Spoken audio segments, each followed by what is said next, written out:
Are the Conservatives monitoring the phone and email records of Canadians, yes or no? This program is specifically prohibited from looking at the information of Canadians. This program is very much directed activities outside the country, foreign threats, in fact.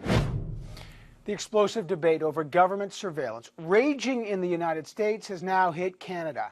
Today, the Minister of Defence, Peter MacKay, you just saw him, faced tough questions about a Canadian program that tracks telephone and internet records. Who is the surveillance actually targeting? Why? Is it a critical tool to combat terrorism, or is it an overly intrusive measure that goes too far? I've got MPs standing by, but later in the program, we had our security and intelligence expert, Ray Boisvert, talking about this from the CSIS perspective. Remember, he's the former assistant director of intelligence at CSIS. I asked him about it. Here's what he had to say. Only when that person somehow becomes in contact with somebody who is a serious threat actor.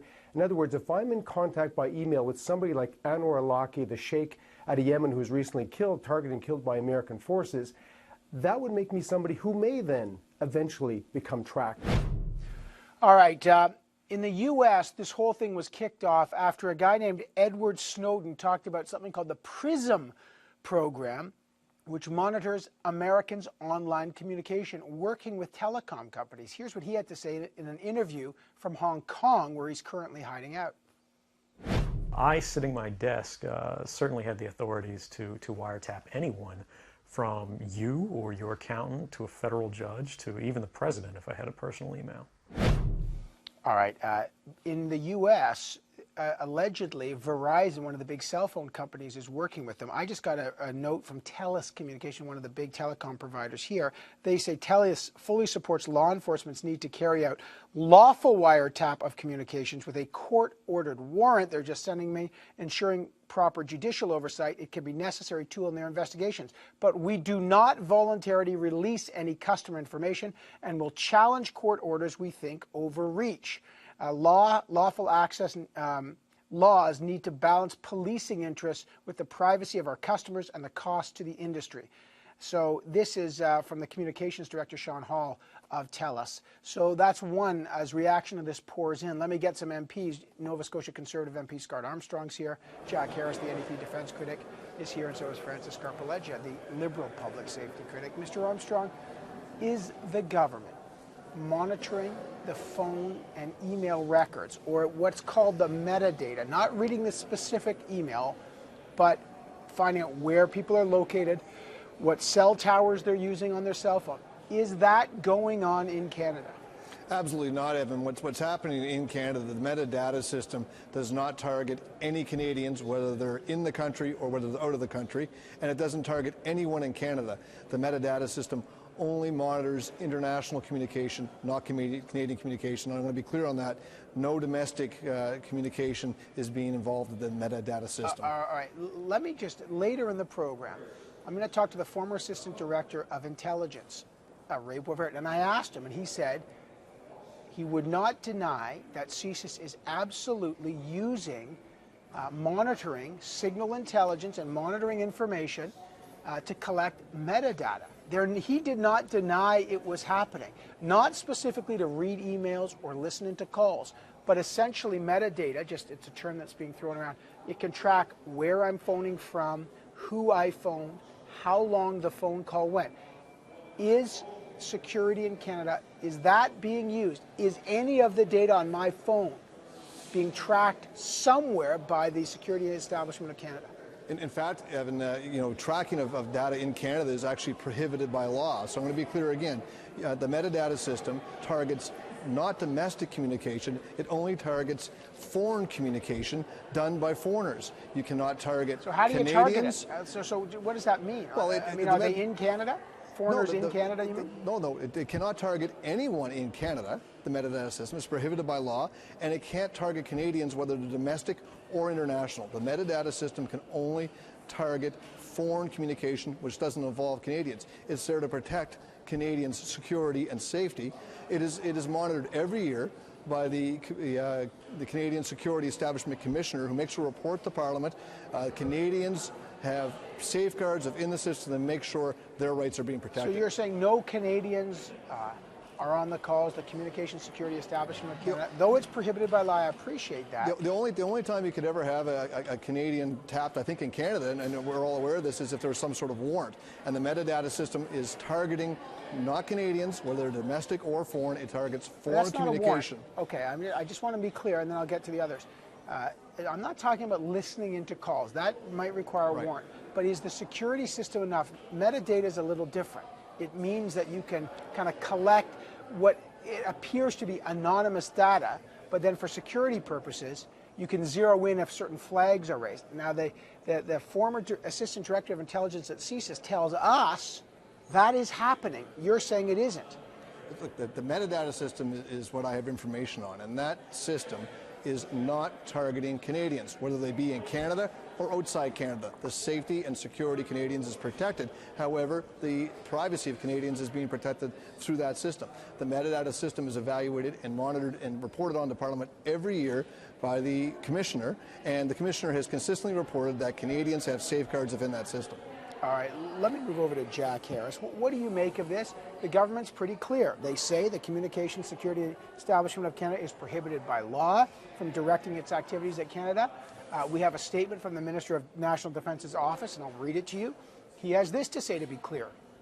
As the Communication Security Establishment works to keep Canadians secure, it does so knowing strict legislation protects the individual's right to privacy. The activities of the organization are reviewed annually and are found to comply with the law. What is the problem here?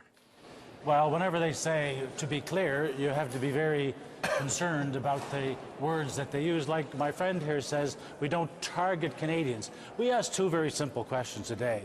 Does the Community Security Establishment collect data on Canadians? And does the information collected by the NSA in the US, the PRISM system, is that shared with Canadians? We didn't get an answer to either of those questions. Now, we don't really trust the Conservatives when it comes to protecting the privacy of Canadians. We've seen what happened with Bill C-30, the overreaching internet snooping bill. They're also defending C-12 here, which has warrantless searches as well, being promoted and defended by this government. You know, we're not here to protect people against proper security activity. But what we want to know is what is actually going on, what directives were actually given by the minister. They're not been made public because we know there was a problem from 2008 to 2011. They stopped doing what they were doing. There was a statement by Justice Gonthier saying there was something wrong with it. So for a period of time, nothing was happening. A new directive was issued in 2011. Canadians don't know what instructions are being given.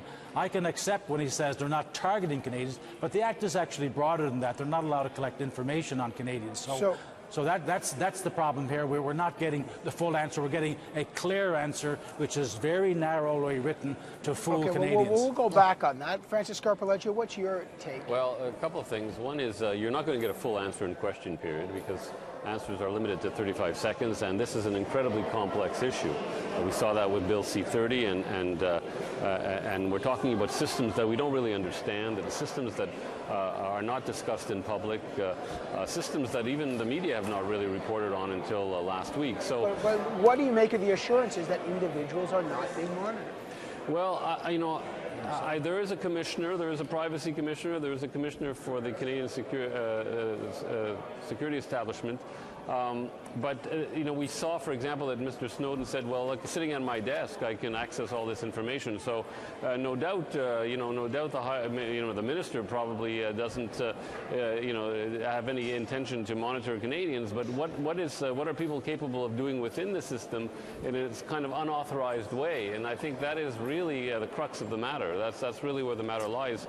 Are there abuses in the system, even though the law and the system is meant to prevent those abuses from occurring? All right, so you're concerned about abuses. Mr. Armstrong, we played that clip from Mr. Snowden, okay? He says this PRISM system monitors people, but the U.S. government says it targets non-U.S. citizens.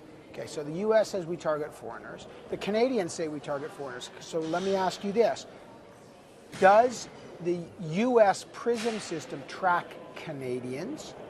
Okay, and if so, does the Canadian government have access to the information that the U.S. PRISM system is using? And what happens to that data on Canadians? Well, I don't have any information on the U.S. PRISM system. That's a U.S. security system. What I can say is the system we've established in Canada, which was established by the previous Liberal government, consistently is evaluated by the Commissioner. And the Commissioner is consistently But are you monitoring Americans then? I'm just trying to get a sense. I mean, is the Canadian system, you say it monitors foreigners. So how do you have access to other phone? You know, the U.S. apparently had access to Verizon, a domestic carrier. Does the Canadian intelligence community have access to other phone companies to get that data? The details of how this system operates is something you'll have to look at within the Commissioner to see what is actually public material and what is actually private and due to national security. What I can say, it is prohibited by law for this system to be used to examine Canadians, whether they abroad or whether they be here domestically. It does not target Canadians. Canadians' security and privacy is protected by many safeguards within the system. But the mandate, we know now from the Globe reported this, that the program is mandated by ministerial directive rather than by Parliament. Should the minister be telling Canadians when he's mandated this program? And if so, what's the scope of the program? What triggered the mandate? Well, the mandate the minister puts forward is within the law, and the law prohibits anyone in Canada from having their information targeted. That will not happen. And this is all investigated by the Commissioner every year. He makes a public report, which is tabled in Parliament. All the parties can see it. It's public material, and you can be assured that any activities is happening within the law and is totally investigated and put forward in that report. Okay, so I got a minute left. Jack Harris and Francis Scarpaleggia, Mr. Armstrong saying it's all within the law. What is the problem with this? Well, I'm not convinced that it is. In fact, we don't know what the mandate says.